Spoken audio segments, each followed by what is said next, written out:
కుంభరాశి వారు కోటీశ్వరులు, ధనవంతులు అయ్యే ముందు వీరికి వచ్చే అతి ముఖ్యమైన సంకేతాలు ఇవే. ఎవరు ఒప్పుకున్నా ఒప్పుకోకపోయినా ఈ రాశి వ్యక్తులకు అదృష్టం వచ్చే ముందు కొన్ని ప్రత్యేకమైన సిగ్నల్స్ తప్పకుండా కనిపిస్తాయి. అయితే ముఖ్యంగా కుంభరాశి వారి జీవితంలో అదృష్టం రావాలంటే గనక ఈ మూడు పనులు మాత్రం అస్సలు చేయకూడదు. అవి మీరు చేస్తే మీ జీవితంలో ఎదుగుదల ఆగిపోతుంది. అయితే కుంభరాశి వ్యక్తులు చేయకూడని ఆ పనులు ఏవి, అలాగే వీరు కోటీశ్వరులయ్యే ముందు వచ్చే ఆ సంకేతాలు ఏమిటి అనే పూర్తి వివరాలను ఇప్పుడు నేను మీకు వివరంగా చెప్పబోతున్నాను. కాబట్టి ఈ వీడియోని చివరి వరకు తప్పకుండా చూడండి. అప్పుడు మీకు అన్ని విషయాలు పూర్తిగా అర్థమవుతాయి. అంతకన్నా ముందు మా వీడియో కనుక మీకు నచ్చినట్లయితే లైక్ చేయండి, షేర్ చేయండి, అలాగే మా ఛానల్ ని సబ్స్క్రైబ్ చేసుకుని మాకు సపోర్ట్ చేయండి. అలాగే ఓం శ్రీ లక్ష్మీదేవి నమః అని కామెంట్ చేయండి. ఈ కుంభరాశి వారి చిహ్నం నీటితో నిండిన కుండను మోసే వ్యక్తిగా చూపబడుతుంది. ఈ చిహ్నాన్ని గమనిస్తే గనక ఈ రాశి వారు తమ దగ్గర ఉన్న జ్ఞానం, ఆలోచనలు, అనుభవాలను ఇతరులతో పంచే స్వభావం కలిగిన వారే అర్థమవుతుంది. అలాగే ఈ చిహ్నం ద్వారా ఈ రాశి వారి తత్వం గురించి చాలా స్పష్టంగా అర్థం చేసుకోవాలి. అంటే తమకే కాదు, సమాజానికి ఉపయోగపడాలి, ఇతరుల జీవితాల్లో మార్పు తీసుకురావాలి అనే ఆలోచన ఈ రాశి వారికి ఎక్కువగా ఉంటుంది. కుంభరాశి జ్యోతిష్య శాస్త్రంలో 11వ రాశి. ఈ రాశి వాయుతత్వానికి చెందినది. అందువల్ల ఈ రాశి వారు ఎక్కువగా ఆలోచించేవారు, కొత్త ఐడియాలు తెచ్చేవారు. ఒక పని చేయడానికి ముందు చాలా సార్లు ఆలోచిస్తారు, కానీ ఒక నిర్ణయం తీసుకుంటే మాత్రం వెనక్కి తిరిగి చూడరు. ఈ రాశికి అధిపతి గ్రహం శని. అందువల్ల ఈ రాశి వారు క్రమశిక్షణ, బాధ్యత, ఓర్పు అనే లక్షణాలను ఎక్కువగా కలిగి ఉంటారు. జీవితం వీరిని సులభంగా పైకి తీసుకురాదు. కష్టపడి పరీక్షలు ఎదుర్కొని నెమ్మదిగా ఎదగాల్సిందే. కానీ ఒక్కసారి ఎదిగితే మాత్రం చాలా స్థిరంగా నిలబడతారు. ఈ రాశి వారి లక్షణాలు చూస్తే వీరు చాలా తెలివైన వారు, ముందు చూపు కలిగిన వారు. ఇతరులకు సహాయం చేయడం వీరికి చాలా ఇష్టం. సమాజానికి ఉపయోగపడే పనులు చేయాలని కోరుకుంటారు. అందుకే వీరు చాలా సార్లు అందరికంటే భిన్నంగా ఆలోచిస్తారు. కొన్నిసార్లు వీరి ఆలోచనలు ఇతరులకు వెంటనే అర్థం కావు, కానీ కాలక్రమంలో అవే నిజమవుతాయి. ఇంకా ఒక ముఖ్యమైన లక్షణం ఏమిటంటే కుంభరాశి వారు స్వతంత్రంగా ఉండాలని ఎక్కువగా కోరుకుంటారు. ఎవరి ఆధీనంలో ఉండడం వీరికి ఇష్టం ఉండదు. తమదైన మార్గంలో ముందుకు వెళ్లాలని అనుకుంటారు. అయితే కొన్నిసార్లు వీరు ఒంటరిగా ఉండడానికే ప్రాధాన్యం ఇస్తారు. అందువల్ల తమ భావాలను అందరితో పంచుకోలేరు. స్నేహాలు, బంధాల విషయంలో ఈ రాశి వారు చాలా నిజాయితీగా ఉంటారు. ఒకసారి ఎవరైనా నమ్మితే పూర్తిగా నమ్ముతారు, కానీ ఎవరైనా మోసం చేస్తే మాత్రం పూర్తిగా దూరం అవుతారు. ఇప్పుడు ముఖ్యంగా ప్రస్తుత పరిస్థితి గురించి మాట్లాడితే కుంభరాశి వారికి ఏలనాటి శని చివరి దశలో ఉంది. అంటే ఈ మధ్య కాలంలో వీరు చాలా కష్టాలు, పరీక్షలు ఎదుర్కొని ఉండవచ్చు. పనుల్లో ఆలస్యం, మనసులో ఒత్తిడి, ఒంటరితనం ఇవన్నీ అనుభవించి ఉండవచ్చు. కానీ గమనించాల్సిన విషయం ఏమిటంటే ఇది చివరి దశ. అంటే మీ పరీక్షలు ముగిసే సమయం దగ్గర పడుతుంది. ఈ దశ పూర్తయ్యాక మీ జీవితంలో పెద్ద మార్పులు రావడం ఖాయం. ఎంతకాలం మీరు పడిన కష్టానికి ఫలితం తప్పకుండా దక్కుతుంది. కాబట్టి ఈ సమయంలో మీరు ఓర్పుతో ఉండాలి. తప్పుడు నిర్ణయాలు తీసుకోకూడదు. ముఖ్యంగా మీ మీద మీకు నమ్మకం కోల్పోవద్దు. మొత్తానికి కుంభరాశి వారు అంటే ఆలస్యంగా అయినా ఖచ్చితంగా గెలిచేవారు. కష్టాల తర్వాత విజయాన్ని అందుకునేవారు. ఒకసారి అదృష్టం కలిసి వస్తే జీవితాన్ని పూర్తిగా మార్చేసే శక్తి ఉన్నవారు. ఇక అసలు విషయానికి వస్తే మానవ జీవితంలో ప్రతి ఒక్కరూ కోరుకునేది ప్రశాంతత, ఆనందం మరియు ఆర్థిక స్థిరత్వం. సామాన్యుడి నుండి సంపన్నుడి వరకు ప్రతి ఒక్కరూ తమ జీవితంలో ఎల్లప్పుడూ శుభాలే జరగాలని, అష్టైశ్వర్యాలకు అధిదేవత అయిన శ్రీ మహాలక్ష్మి అమ్మవారు కరుణా కటాక్షాలు తమపై మరియు తమ కుటుంబంపై ఎల్లవేళలో ఉండాలని బలంగా కోరుకుంటారు. సకల సంపదలకు, సుఖ సంతోషాలకు మూలమైన లక్ష్మీదేవి తమ ఇంట్లో స్థిర నివాసం ఏర్పరచుకుంటే ఆ ఇంట్లో దరిద్రం అనే మాట వినిపించదని, సిరి సంపదలు వచ్చి చేరతాయని భక్తుల ప్రగాఢ విశ్వాసం. దీనికోసం మనుషులు నిత్యం శ్రమిస్తూనే ఉంటారు. కఠోరమైన పూజలు చేస్తారు, వ్రతాలు ఆచరిస్తారు, ఎన్నో దేవాలయాలను సందర్శిస్తూ తమ భక్తిని చాటుకుంటారు. జీవితంలో ఎదురయ్యే ఆర్థికపరమైన సమస్యల నుండి, అప్పుల బాధల నుండి విముక్తి పొంది సమాజంలో ఒక ఉన్నత స్థాయికి చేరుకోవాలని, తమ పిల్లలకు మంచి భవిష్యత్తును ఇవ్వాలని ప్రతిక్షణం ఆరాటపడుతుంటారు. లక్ష్మీ కటాక్షం ఉంటే డబ్బుకు లోటు ఉండదు. ఐశ్వర్యం వారి వెంట నడుస్తుందన్నది సత్యం. అయితే లక్ష్మీదేవి అనుగ్రహం పొందే ముందు మనకు ప్రకృతి నుండి, మన చుట్టూ ఉన్న పరిసరాల నుండి కొన్ని ప్రత్యేకమైన సంకేతాలు అందుతాయని శాస్త్రాలు చెబుతున్నాయి. ఆ సంకేతాలను గమనించి అర్థం చేసుకుని దానికి అనుగుణంగా ప్రవర్తించడం ద్వారా మనం ఆ అదృష్టాన్ని పూర్తిగా సొంతం చేసుకోవచ్చు. అదే సమయంలో లక్ష్మీ కటాక్షం పొందాలంటే కేవలం పూజలు చేస్తే సరిపోదు. మన నిత్య జీవితంలో మనం చేసే పనులు, మన అలవాట్లు కూడా చాలా కీలకం. కొన్ని రకాల పొరపాట్లు లేదా అశ్రద్ధగా చేసే పనుల వల్ల ఆ ఇంటి నుంచి వెళ్లిపోయే ప్రమాదం ఉంది. మనం చేసే చిన్న చిన్న తప్పులే మనల్ని అదృష్టానికి దూరం చేస్తాయి. లక్ష్మీదేవి స్వతహా చంచల స్వభావం కలది. ఆమె ఎక్కడ పరిశుభ్రత, పవిత్రత మరియు ధర్మం ఉంటాయో అక్కడే నిలుస్తుంది. ఎంత కష్టపడినా చేతిలో డబ్బులు నిలవడం లేదు అంటే దానికి ప్రధాన కారణం మన ఇంట్లో మనకు తెలియకుండానే మనం పాటించని వాస్తు నియమాలు లేదా ఆధ్యాత్మిక నియమాలే అయి ఉంటాయి. సిరి సంపదలు మన ఇంట్లో స్థిరంగా ఉండాలి అంటే లక్ష్మీదేవి మన ఇంటిని విడిచి వెళ్ళకూడదంతే. కొన్ని పనులు ఖచ్చితంగా మానుకోవాలి.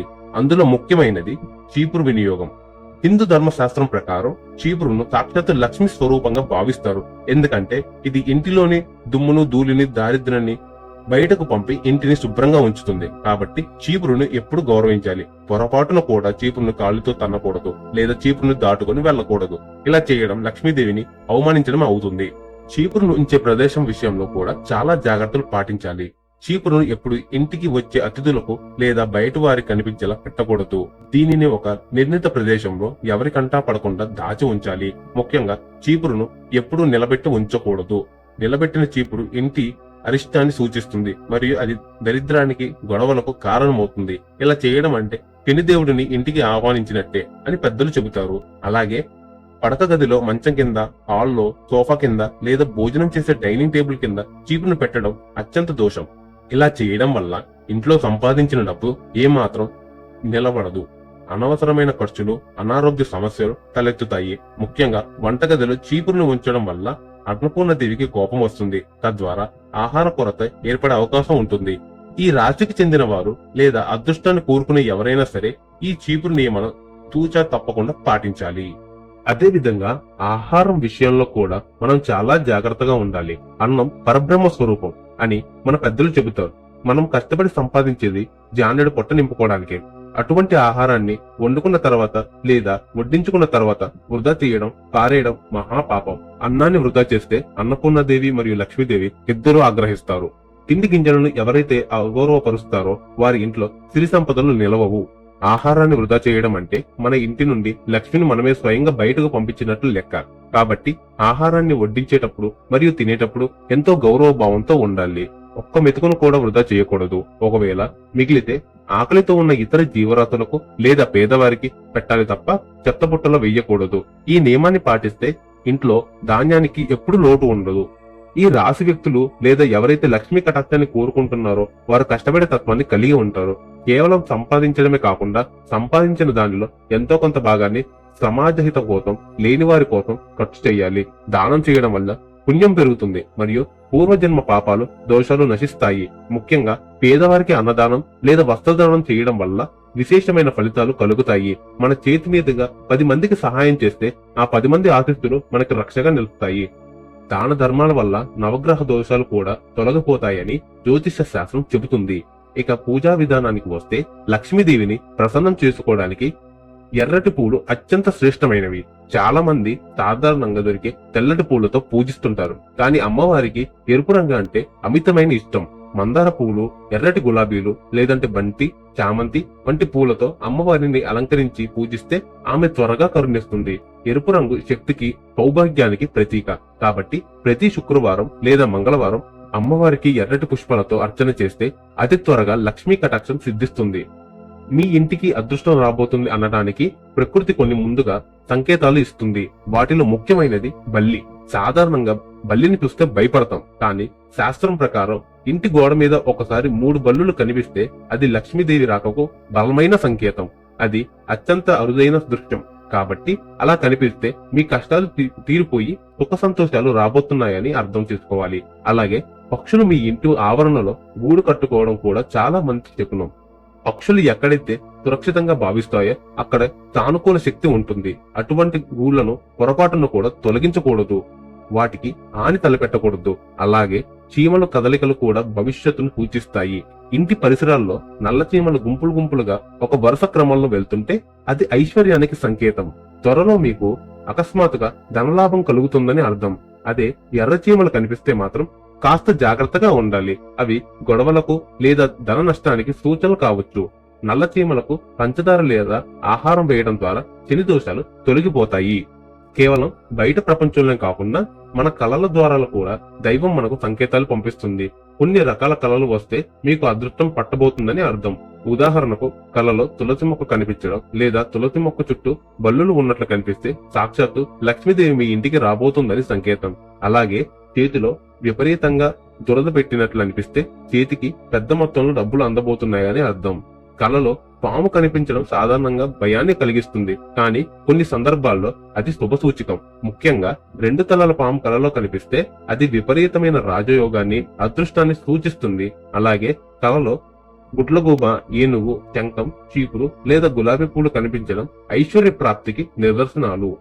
ఏనుగు గీంకారంతో మీ ఇంటి వైపు వస్తున్నట్లు కల వస్తే మీ కీర్తి ప్రతిష్టలు పెరుగుతున్నాయని అర్థం.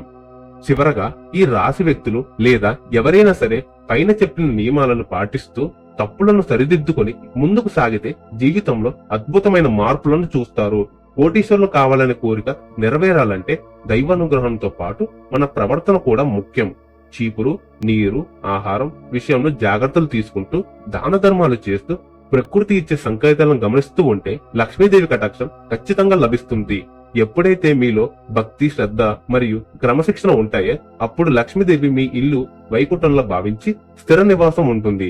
మీకు కలలో కానీ నిజ జీవితంలో కానీ ఇప్పుడు చెప్పిన శుభ సంకేతాలు కనిపిస్తే వాటిని నిర్లక్ష్యం చేయకుండా దైవానికి కృతజ్ఞతలు చెప్పుకొని మీ ప్రయత్నాలను మరింత ముమ్మరం చేయండి. అమ్మవారి ఆశీస్సులతో మీ జీవితం సుఖమయంగా మారుతుంది. ఓం ఐం హ్రీం శ్రీం